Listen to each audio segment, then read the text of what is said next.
तो आप लोग भी कमेंट करके बताइए कि चिराग पासवान को कम से कम कितना सीट मिलना चाहिए एनडीए के अंदर। 40 सीट मिलना चाहिए या फिर 20 से 25 सीट पे चिराग पासवान को मान जाना चाहिए।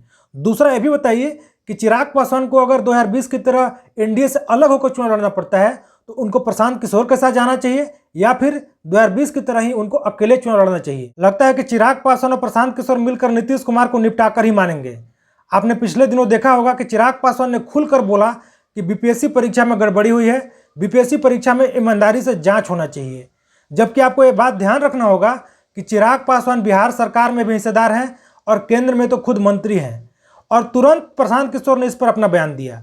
प्रशांत किशोर ने बोला कि चिराग पासवान की तारीफ होनी चाहिए।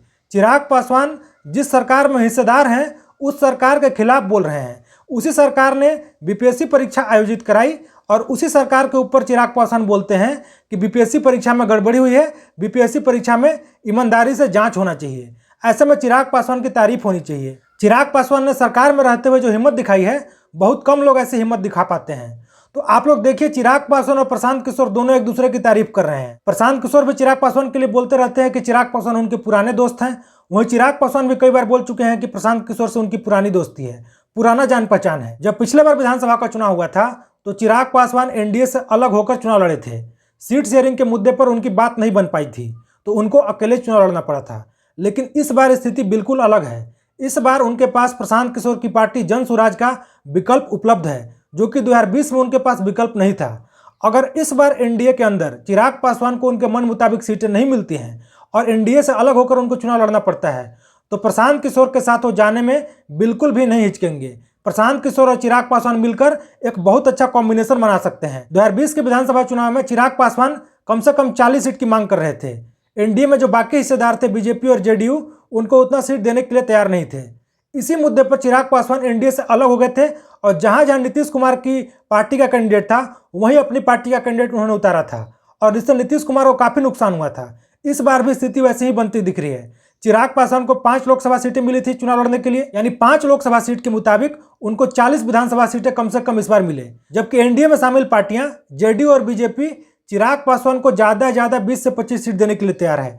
ऐसे में जब सीट शेयरिंग पर बात होगी तो बहुत ज्यादा संभावना है कि चिराग पासवान बीजेपी और जेडीयू में बात नहीं बनने वाली है और 2020 जैसी स्थिति ही बनते दिख रही है। लेकिन इस बार आपको 2 बात ध्यान रखना होगा। चिराग पासवान केंद्र सरकार में मंत्री हैं और केंद्र में गठबंधन की सरकार है। चिराग पासवान की पार्टी के बिना केंद्र में सरकार नहीं चल सकती है। और दूसरी बात कि चिराग पासवान और प्रशांत किशोर की करीबी बढ़ते जा रही है। एनडीए में जो बाकी पार्टियां हैं बीजेपी और जेडीयू, उनको भी पता है कि अगर इस बार चिराग पासवान को मन मुताबिक सीटें नहीं मिली तो चिराग पासवान इस बार अकेले नहीं प्रशांत किशोर के साथ चुनाव लड़ेंगे और प्रशांत किशोर और चिराग पासवान एक साथ मिल गए तो बहुत नुकसान कर सकते हैं एनडीए का। आपको ध्यान होगा कि 2020 के विधानसभा चुनाव से ठीक पहले चिराग पासवान के पिता रामविलास पासवान का भी निधन हो गया था और उनके चाचा भी उनसे अलग हो गए थे।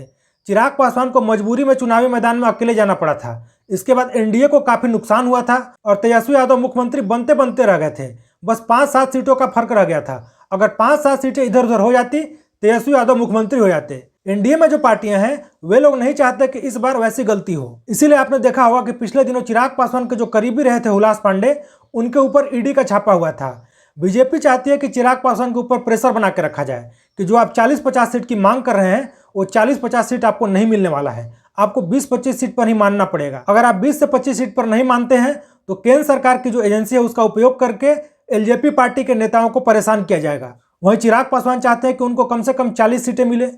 लोकसभा में उनको 5 सीट मिला था और उन्होंने 100% स्ट्राइक रेट से 5 की 5 लोकसभा सीटें जीती थी। तो ऐसे में चिराग पासवान अड़े हुए हैं कि 1 लोकसभा सीट पर उनको कम से कम 8 विधानसभा सीट मिले।